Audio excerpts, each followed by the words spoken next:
The concept of Buddha nature, or tathagatagarbha, emerged in early Mahayana literature, likely between the 2nd and 4th centuries CE.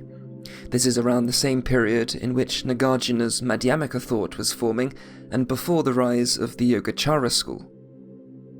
The term tathagatagarbha is often translated as embryo or potential of the Tathagata, though classical commentaries also allow broader senses of garbha, such as womb, matrix, or inner disposition. Tathagata itself intentionally carries multiple meanings: thus gone, thus come, or one abiding in suchness. The Buddha nature teaching asserts that all beings possess either the innate capacity to awaken, or, in some texts, an already present purity obscured by adventitious afflictions. Buddha nature is frequently connected to descriptions of the mind's luminosity, its basic clarity and capacity for knowing. Many Mahayana sources describe this luminosity as unstained by afflictions, which are said to be temporary and removable. When these obscurations subside, the mind's nature is recognized directly. Not all traditions identify luminosity and Buddha nature as completely equivalent, but they are often treated as complementary ways of pointing to what is revealed through awakening. A long-standing debate concerns how literally one should understand Buddha nature. One approach treats it as a way of expressing the potential for awakening without contradicting the doctrine of emptiness. In this view, Buddha nature is a skillful means, describing the mind's emptiness in more affirmative terms. Another reading highlights similarities with the Upanishadic idea of an indwelling, unchanging essence, and sees some tathagatagarbha texts as pointing towards something positively real. Both readings have precedence in the canonical literature. Despite the very reasonable assertion that any reification of Buddha nature is decidedly non-Buddhist, it has not been uncommon for scholars to see stylistic and implicative parallels between the tathagatagarbha literature and the substantial monism of the Atman-Brahman tradition in Hindu philosophy. Some argue that the intention of the doctrine appears to be nothing other than the assertion of the existence of an eternal, imperishable self, where Buddhahood is equated with a kind of intrinsic essence. Both interpretations have their limitations. If Buddha nature is merely the potential for enlightenment, then that would imply that enlightenment is a kind of achievement. But who is gaining enlightenment, and what are they gaining? On the other hand, if Buddha nature signifies that everyone is already a Buddha, then why are we so obsessed with that guy called Gautama Siddhartha?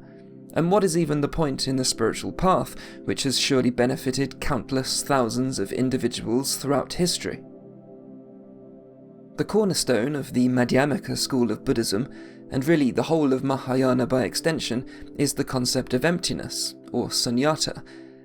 And in the view of emptiness, ultimate reality is not an independent void, but rather the absence of inherent existence in all phenomena. This means that there is no separate noumenal reality beyond phenomena, but that phenomena are considered ultimate when they are realized as empty. As a consequence of this, nirvana and samsara, liberation and suffering, cannot be distinct realms, but must be unified in the realization of emptiness. Again, the realization of emptiness does not involve accessing something separate from our current experience. It involves seeing things for what they truly are. Madhyamaka is founded on the radical deconstruction of views, which is designed to prevent attachment to metaphysical absolutes, and to avoid the reification of any kind of essence in things. Nevertheless, this approach was critiqued by later thinkers for potentially veering towards nihilism. If everything is empty, and emptiness is viewed purely negatively, then what does it mean for one to awaken from delusion?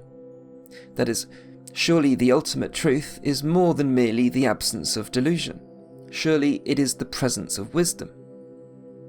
To address this, emptiness was later described as the ungraspable and luminous nature of the mind, and it was this idea that was tied to the tathagatagarbha doctrine, and which developed through certain East Asian traditions like Huayan and Tibetan traditions like Dzogchen. And it is in the Tibetan tradition in particular that these ideas were forced through debate to their logical extremes. So what we're going to do now is trace the history of the idea in the Tibetan tradition that emptiness and Buddha nature is something positive, and particularly the doctrine of Shentong, which means other emptiness. And so we begin in the Nyingma school, the oldest school of Tibetan Buddhism, and the tradition most closely associated with Dzogchen in Tibet. Dzogchen presents a view of ultimate reality centered on Rigpa, or primordial awareness, which transcends the dualistic extremes of existence and non-existence. Rigpa is not considered to have intrinsic existence, yet it is not simply reduced to negation. It is described as an unconditioned, pristine awareness. One of the most influential Dzogchen teachers was the 14th century Longchenpa. Longchenpa describes the fundamental basis as primordially pure and empty, yet displaying a natural self-arising awareness. This empty and spontaneously present radiance is said to be the ground from which all appearances manifest, without implying an underlying substance. Thus, in Dzogchen, ultimate reality is not merely an absence of inherent existence, but is expressed in terms of luminous awareness. Dzogchen does not see itself as contradicting Madhyamaka. Nirvana and samsara are still understood as two ways of experiencing the same ground. The difference lies in method. While Madhyamaka emphasizes analytical deconstruction to reveal emptiness, Dzogchen emphasizes direct recognition of luminous awareness. In this way, Dzogchen also shares some language with Yogacara and Buddha nature thought, where emptiness is sometimes described more positively. Now, the Shentong view was most explicitly developed by the scholar Dolpopa of the Jonang school, also in the 14th century. Dolpopa's perspective differs noticeably from standard Rangtong Madhyamaka by distinguishing between two types of emptiness: the emptiness of self-nature, which applies to relative phenomena, and other emptiness, Shentong, which he identifies with ultimate truth. According to Dolpopa, Buddha nature is not empty of its own unchanging qualities, but only of what is impermanent and illusory. The luminous mind cannot be negated because, for him, it is not a conditioned phenomenon. Dolpopa's version of Shentong is the earliest fully articulated form and also the most radical, and he sometimes employed terms like self and soul to describe ultimate reality, though these are reinterpretations rather than endorsements of a personal self. He argues that establishing the emptiness of conditioned phenomena clears the way to recognize the absolute Buddha nature, which he describes as ultimately real and beyond dependent origination. In contrast to the Madhyamaka non-duality of nirvana and samsara, Dolpopa makes a firmer distinction between ordinary consciousness and non-dual wisdom, treating them as different modes of cognition. Ordinary consciousness is merely seeming and empty of itself, while non-dual wisdom is truly established and empty only of other seeming phenomena, not of its own nature. Thus, consciousness engages only with samsaric appearances, whereas wisdom directly realizes nirvana. There are apparent similarities here with some Vedantic formulations, and Dolpopa's Shentong does seem to conflict with mainstream Madhyamaka, which emphasizes the emptiness of all phenomena, and even the emptiness of emptiness itself. Not surprisingly, Dolpopa's views were controversial and widely criticized by his contemporaries, who felt that his language leaned towards essentialism and eternalism, contrary to the middle way that avoids extremes. Nevertheless, Dolpopa maintains that the ultimate reality he describes is beyond conceptual grasp, and he emphasizes that the Madhyamaka method of negating all views is indispensable for spiritual development. His position is that once this deconstructive phase is thoroughly understood, one must go further and recognize the positive qualities of ultimate reality. Moving on now to the Gelug tradition, which is both the newest and the largest school of Tibetan Buddhism, and the one most familiar to many people because the Dalai Lama belongs to it. The Gelug school is known for its strong commitment to the Prasangika Madhyamaka philosophy and was founded by Tsongkhapa, who lived shortly after Dolpopa and was one of his sharpest critics. Tsongkhapa closely followed the analytical approach associated with Nagarjuna and Chandrakirti, maintaining that ultimate truth is a non-implicative negation, meaning it is realized through the absence of any inherent existence rather than through the discovery of some positive underlying quality.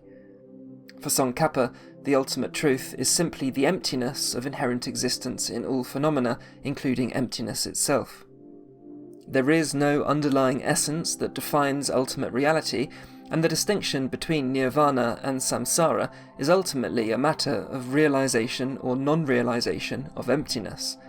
Both are equally empty of inherent existence, but nirvana is the direct realization of this fact, whereas samsara is the condition of misunderstanding or ignoring it. Sakya Chokden, a major figure in the Sakya tradition, attempted to synthesize aspects of Tsongkhapa's Prasangika Madhyamaka and Dolpopa's Shentong approach. For Sakya Chokden, Prasangika Madhyamaka is to be relied upon for conceptual analysis, since it uses dialectical reasoning to approach the ultimate through negation. From this standpoint, emptiness is understood as the absence of inherent existence without asserting any positive qualities.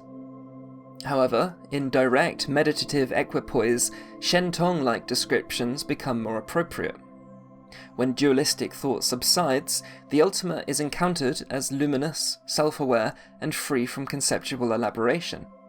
Here, emptiness is not only a negation, but also the unconditioned, vivid nature of mind, comparable in some respects to the Dzogchen understanding of Rigpa. In this state, the mind recognizes that the ultimate is not a blank nothingness, but an ungraspable, self-aware presence. Sakya Chokden regarded this combination as a more complete middle way, avoiding both eternalism and nihilism. It does not claim that ultimate reality is a truly existent entity, nor does it reduce it to mere nothingness. Instead, it treats analytical negation and direct experiential insight as complementary. So, ultimate reality should not be understood as inherently established or eternally existent, and Buddha nature is not a fixed, independent essence, since its recognition depends on appropriate causes and conditions. Gorampa Sonam Sengye was a contemporary of Sakya Chokden within the Sakya school, and he held a somewhat different position. While Sakya Chokden sought to reconcile the Rangtong and Shentong views, Gorampa was more critical of both, arguing that neither interpretation fully captured the authentic middle way. Gorampa critiqued the Shentong perspective for deviating from the classical Madhyamaka method. He argued that Dolpopa did not apply the same rigorous dialectical analysis to ultimate reality as he did to conventional reality, and that attributing inherent positive qualities to the ultimate was not the middle way. And Gorampa critiqued Tsongkhapa's Rangtong interpretation of Madhyamaka for treating emptiness as something established conceptually, rather than as beyond all conceptual elaboration. From Gorampa's perspective, the conceptual grasping involved in understanding emptiness was not itself fully negated, so emptiness understood as a concept remained a conventional approximation rather than the ultimate truth. The conceptual view of emptiness can never be the ultimate truth, because conceptual thought is inherently dualistic. It depends on contrasts such as existence versus non-existence. Therefore, any concept, including the concept of emptiness, remains marked by the very dualistic proliferation that Madhyamaka aims to dismantle. Gorampa emphasized that even conceptual views of emptiness must be dismantled through the Madhyamaka dialectic, because the genuine middle way requires a complete release from all conceptual elaborations in order to truly avoid both eternalist and nihilistic extremes. In the 17th century, Tibet experienced major political upheaval under the leadership of the 5th Dalai Lama, Nawang Lobsang Gyatso. During this time, the newly established Ganden Phodrang government, supported by the Gelug school and the Mongol ruler Gushi Khan, sought to consolidate political and religious authority across Tibet. This effort was partly shaped by the previous rivalry with the Sangpa regime, which had been supportive of other Buddhist traditions, such as the Karma Kagyu and Jonang schools. As part of this consolidation, the fifth Dalai Lama oversaw the conversion of several monasteries associated with rival schools, most notably those of the Jonang tradition, into Gelug institutions. This significantly strengthened Gelugpa influence throughout central Tibet, and the Jonang school in particular faced significant repression due to its political alignment with the Sung rulers and its doctrinal disagreements with the Gelug interpretation of Madhyamaka. Jonang writings, especially those presenting Dolpopa's Shentong philosophy, were restricted or suppressed. As a result, the Jonang version of Shentong was marginalized in central Tibet, and the Gelug school's interpretation of Prasangika Madhyamaka became dominant. Nevertheless, the Jonang tradition did not disappear. It continued in more remote regions and experienced a revival in the 20th century. After the decline of the Jonang school, the Shentong view found refuge and further development within the Kagyu tradition, especially among some of the Karmapas. Drawing on the earlier teachings of Rangjung Dorje, the third Karmapa and a contemporary of Dolpopa, the Kagyu lineage again articulated a synthesis of Prasangika Madhyamaka with a Shentong-influenced understanding of Buddha nature. Like Sakya Chokden, the Karmapas described ultimate reality as beyond all conceptual elaboration, though not as a mere negation or absence. However, Sakya Chokden was more cautious about describing Buddha nature as a permanently established reality. The Karmapas, by contrast, placed greater emphasis on its unconditioned, luminous, and spontaneously present nature. For them, ultimate reality is not a substantial thing, yet neither is it something produced by causes and conditions. Rather, it is an ever-present awakened awareness, empty of conceptual fabrications, yet full of luminous clarity and awakened qualities. The Karmapas explained impermanence in terms of the fluid way this ultimate nature appears or is experienced, rather than as a change in the nature itself. The nature is not a permanent thing, but its display is dynamic. In this sense, they saw Rangtong and Shentong interpretations as complementary rather than contradictory. Many Kagyu masters regarded the teachings on Buddha nature as definitive in meaning, rejecting the idea that Buddha nature is nothing more than mere emptiness or a non-implicative negation. Yet, their understanding was more moderate than Dolpopa's, avoiding the claim that all Buddha qualities exist in a fully realized form within ordinary beings. Additionally, the Kagyu tradition does not posit an absolute separation between samsara and nirvana, instead emphasizing their inseparability from the standpoint of ultimate nature. In the 19th century, Jamgon Kongtrul, along with Jamyang Khyentse Wangpo, founded the Rimé, or non-sectarian movement. Seeing how the Gelugpas had suppressed other Buddhist sects, these scholars compiled together the teachings of all the schools and promoted the ideal that ignorant criticism of other schools, indeed even other religions, was wrong. Rather, different Tibetan traditions could be studied and practiced without any need to reduce them all to a single school's interpretation. Rimé has since become an integral part of Tibetan Buddhism as a whole. We won't go any further into Kongtrul here because we've already covered the major perspectives on the Shentong-Rangtong debate, but he is important to at least mention since he played an important role in shaping the intellectual landscape in modern Tibet. We're going to end this presentation here because there's one more figure to talk about, and he is, in my opinion, one of the greatest philosophers in the entire history of Buddhism. So I'm going to continue this soon with a full lecture dedicated to just him. In the meantime, perhaps you can try to guess who I'm talking about. Thanks for listening, and see you next time.